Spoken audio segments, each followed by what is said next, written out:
Hi, boys and girls, and welcome. It is our last day of virtual summer school. I am so excited that you guys did an amazing job during this time. We are still reading A Boy Called Bat. We're going to read chapters 21 through 22, and so there are a few more chapters left, but you guys can sit down and finish the book and then respond on our Google Classroom pages and tell us how the ending went. What did you think of it?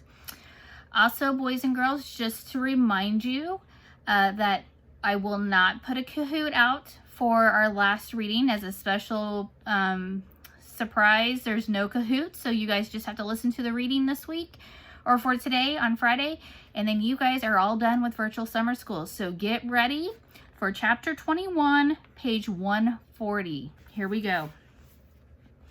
At least Dad liked to go to the candy store as much as Bat did. That was one good thing about every other weekends. On Saturday morning, after breakfast and dishes, Dad pulled their bicycles out of his garage. Unlike the garage at home, which was twice as big and 4 times as crowded, Dad's garage was labeled and organized. Helmets were kept in clear plastic bin marked helmets. The bikes, instead of leaning up against a wall or on each other, were pulled neatly into a bike rack like the one at school, and Dad always arranged them in order of size, left to right, large, medium, small.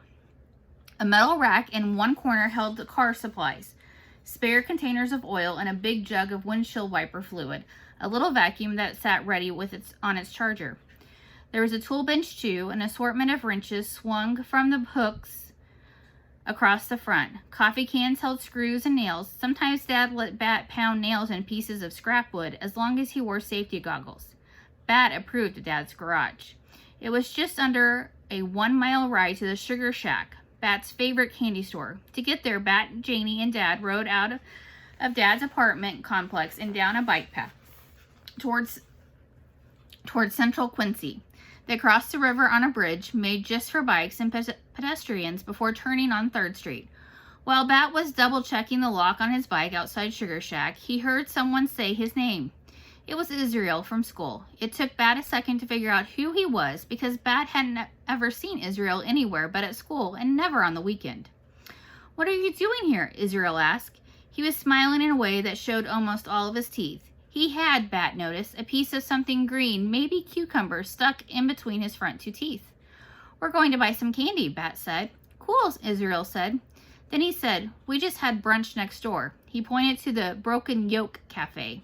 A man and woman were pushing through the door just then and they waved. Israel waved back. That's what I would have guessed," Bat said. "You have teeth in your food." Israel's smile fell away. "Okay," said Bat. "See you Monday at school." "Hey," said Israel. "Wait." Bat waited. "I was wondering about the skunk. Do you still have him?" "Of course I do," said Bat. "Then, well, not right now, because I had to spend the weekend with my dad." "Oh," said Israel. "I didn't know your parents were divorced." Bat didn't say anything to that, because it wasn't a question. Still, Israel stood there on the sidewalk like he was waiting for Bat to say something. The grown-ups who had waved at Israel walked over and stood behind him, and now it felt like all 3 of them were waiting for Bat to say something, or to do something. "Well, goodbye," Bat said, and he walked away. "Hey, Sport, is that a friend from school?" Dad's face looked just about as excited as it looked when he was watching baseball. "Bat doesn't have friends," Janie said, but not in a mean voice, just a matter-of-fact voice. "I'm not sure that's true," Dad said. "It's not true," Bat answered. "Lawrence is my friend, and Mr. Grayson."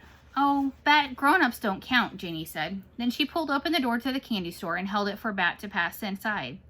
The Sugar Shack was an exceptional candy store. It had bins full of M&Ms separated into colors, so you wanted exactly 11 greens and 11 blues, but no yellows, reds, or orange, as Bat did. You could get exactly that. Along the back wall were the gummies. Gummy bears, gummy worms, gummy sharks, gummy hippos, gummy rhinos, gummy jellyfish, gummy dinosaurs, gummy frogs, gummy sea stars, gummy zebras, gummy camels, gummy parrots, gummy crabs. Bat didn't like gummy candy, but he always got one gummy sea star anyway. He liked the way it felt in his hand. Big barrels full of hard candies formed the aisles, jawbreakers and gumballs and candy necklaces and rock candy and ring pops. Just inside the door was a case of jelly beans arranged in a rainbow of colors. Near the counter stood a candy bar display with all the ordinary stuff, but harder to find candy bars too, like Violet Crumble bars and Zagnut bars. You sure inherited my sweet tooth, Dad said, loading up his own plastic bag with jelly beans. Actually, Bat said, teeth had nothing to do with it. People's taste with their tongues and their noses. Do you stick that gummy bear up your nose to taste it? Janie asked. Her bag was full of mash of candies that didn't make any sense to Bat. It's a gummy sea star, said Bat, and no, the way something smells is part of how you taste it. Well, I guess that's why people don't eat skunk meat, Janie said. P.U. She wrinkled up her nose and stuck out her tongue. Thor doesn't stink, Bat said. He doesn't even spray yet. But he will, Janie said. I hope not until after we give him to the rescue. Maybe we'll keep him, Bat whispered. Sport, your mom can't adopt every stray animal that comes into her clinic, Dad said. She'd have a zoo if she did. We won't adopt all of them, Bat said. Just this one. Mom said we're only going to keep him for a couple more weeks, Janie told Dad, but Bat is getting too attached. Bat started bouncing on the balls of his feet. He clutched his plastic candy bag in his fist. It crinkled in a way that bothered his ears, so he loosened his fingers and let it go. Blue and green M&Ms bounced and rolled across the floor of the sugar shack. Sport, you've got to be more careful, Dad said, his eyebrow pointing in at his nose. Bat felt tears welling up in his eyes. He wiped his face with the arm of his shirt and turned towards the door. Under the sole of his shoes, he felt the crunch squish of flattened M&M. Chapter 22. Before bed on Sunday night, Janie always took a shower and washed her hair. Lately, she'd been weaving it into 6 braids while it was still damp so that it would have so she could have wavy hair in the morning.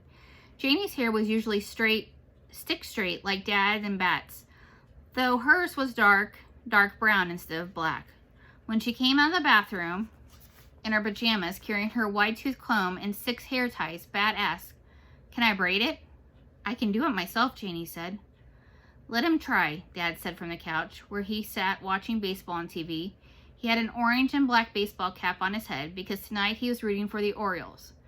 He had a collection of caps for all the teams he liked, and whenever one of his teams was playing, he'd select the right baseball cap from the top shelf of his closet and wear it for the whole game. Dad said he didn't believe in luck, but it sort of seemed like he did. "Okay," said Janie, "but if you mess up the braids, I'm going to redo them." She sat cross-legged on the floor facing the TV. Bat sat behind her on the couch next to Dad. Janie handed him the comb. Bat started combing at the bottom, the way Janie had taught him, so he wouldn't pull her hair. He worked out all the little tangles with the teeth of the comb as he made his way up towards the top of her head. Soon he could pull the comb straight through her hair from the very top to the ends without snagging at all. Then he divided her hair into 6 sections, 2 in the front, 2 in the middle, and 2 in the back. The 2 in the back sections look a little thicker than the others, but Bat didn't think Janie would notice. He picked up the front left section of her hair and started braiding. "Go, go, go!" Dad yelled at the TV. One of the baseball players had made a good hit and was running as fast as he could around the bases. "I think baseball is the most boring game you watch," Janie said. "Even more boring than football." "That's because you won't let me explain it to you," Dad said, adjusting his cap. "If you understand the game, it's fascinating." Bat reached the bottom of the first section of the hair and wound the plastic elastic band around the end.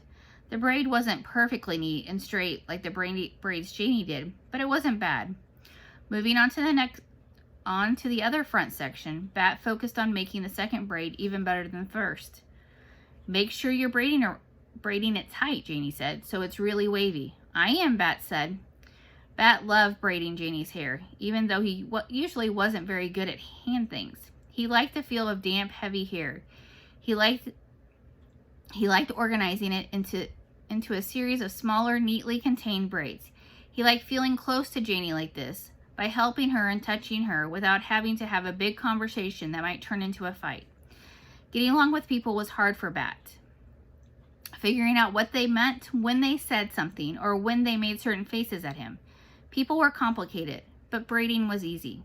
There, he finished the second braid and wrapped the end of this one in a dark green elastic. Janie reached up and touched the braid. Then she pulled in front of her face so she could see it. "Not bad," she said. "Yes," yelled Dad. He stood up on the couch, grabbing the cat from his head and waving it around. It wasn't the same as being at home. Mom wasn't here. Thor wasn't here. But maybe every other weekend could be okay. All right, boys and girls, have an awesome rest of the summer. We cannot wait to see you in August. Stay safe, and we will talk to you soon, boys and girls.